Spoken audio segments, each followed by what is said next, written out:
Assalamualaikum. I am Usama bin Kamar, your on-screen instructor of physics from tutorial.pk. Today we are going to start the last chapter of grade 12 which is named as nuclear physics. Students, nuclear physics में हम लोग पढ़ेंगे nuclear reactions, nuclear interactions और different nuclear physics से related जो discoveries हैं, आइए देखते हैं कि वो हमें क्या बताती हैं। सबसे पहले हम लोग बात करेंगे इंट्रोडक्शन की। The goals of nuclear physics is to discover, explore and understand all form of nuclear matter. Nuclear matter से रिलेटेड जितनी भी हमारे पास डिस्कवरीज हैं उनकी स्टडी को हम लोग क्या कहते हैं स्टूडेंट्स, न्यूक्लियर फिजिक्स। जितने भी स्टार्स शाइन करते हैं स्टूडेंट्स, वो किस वजह से करेंगे? क्योंकि उनको कोई एनर्जी प्रोवाइड की गई है ड्यूरिंग न्यूक्लियर रिएक्शंस। और जो न्यूक्लियर रिएक्शंस टेक प्लेस होते हैं स्टूडेंट्स स्टार्स के ऊपर, उसकी वजह से वो ग्लो भी करते हैं और शाइन भी करते हैं। It is also nuclear reactions that drive the spectacular stellar explosions. जो स्टार्स के ऊपर स्पेक्टेकुलर एक्सप्लोजन्स होती हैं स्टूडेंट्स, ये भी किस वजह से होंगी? न्यूक्लियर रिएक्शंस की वजह से, जिनको हम लोग क्या कहते हैं? सुपरनोवा। जैसे कि स्टार्स जो हैं वो ग्लो करते हैं या ब्लास्ट करते हैं और उसकी वजह से जो हमें लाइट नज़र आती है स्टूडेंट्स, वो किस वजह से होती है? न्यूक्लियर रिएक्शंस की वजह से। सो स्टूडेंट्स, आइए अब चैप्टर की तरफ बढ़ते हैं जिसमें हम लोग सबसे पहले बात करेंगे एटॉमिक न्यूक्लियस की। हम लोग सबसे पहले फंडामेंटल स्टडीज़ को देखते हैं और उसमें हम लोग स्टडी करेंगे कि एटॉमिक न्यूक्लियस में क्या क्या चीज़ें हैं और कौन कौन से सब एटॉमिक पार्टिकल्स या पार्टिकल्स पाए जाते हैं। न्यूक्लियस हम लोग जानते हैं स्टूडेंट्स किससे बना हुआ है? न्यूट्रॉन्स और प्रोटॉन से। दो पार्टिकल्स जो कि 1840 टाइम्स ज़्यादा मैसिव हैं, भारी हैं, किससे? इलेक्ट्रॉन से। इनको हम लोग कलेक्टिवली अगर बात करें न्यूट्रॉन्स और प्रोटॉन्स की, तो हम लोग इसको एक नाम देते हैं स्टूडेंट्स, वो क्या है? Nucleon. The number of protons in nucleus is just equal to its atomic number. जो नंबर ऑफ प्रोटॉन्स होते हैं वो एटॉमिक नंबर जी कहलाता है हमारे पास। और जो टोटल नंबर ऑफ न्यूक्लियॉन्स यानी कि दोनों प्रोटॉन्स और न्यूट्रॉन्स को मिलाकर हमारे पास क्या बनता है? ए, जिसको हम लोग क्या कहते हैं स्टूडेंट्स? Atomic mass. ए और जी हमारे पास एटॉमिक नंबर और एटॉमिक मास नंबर कहलाते हैं।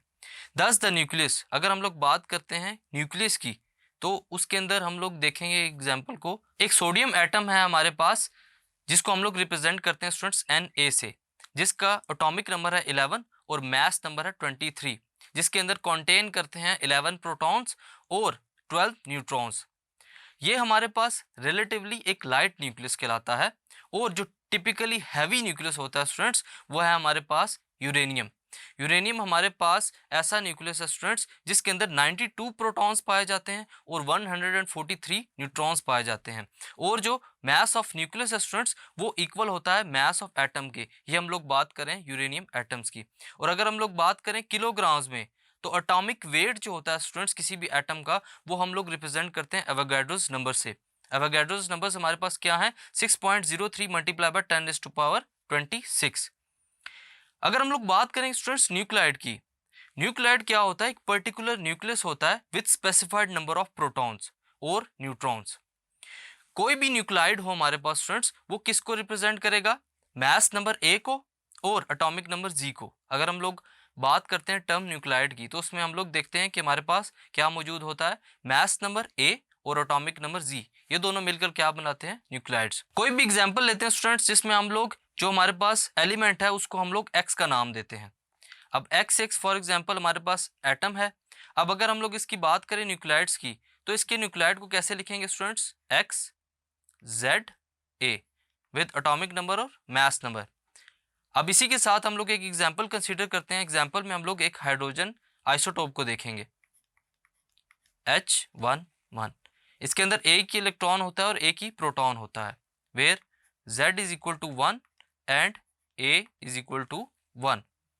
कार्बन की बात करें तो कार्बन हमारे पास किस तरह लिखा जाएगा? उसका nucleotide C12 and 6, where Z is equal to 6 and A is equal to 12 which is mass number.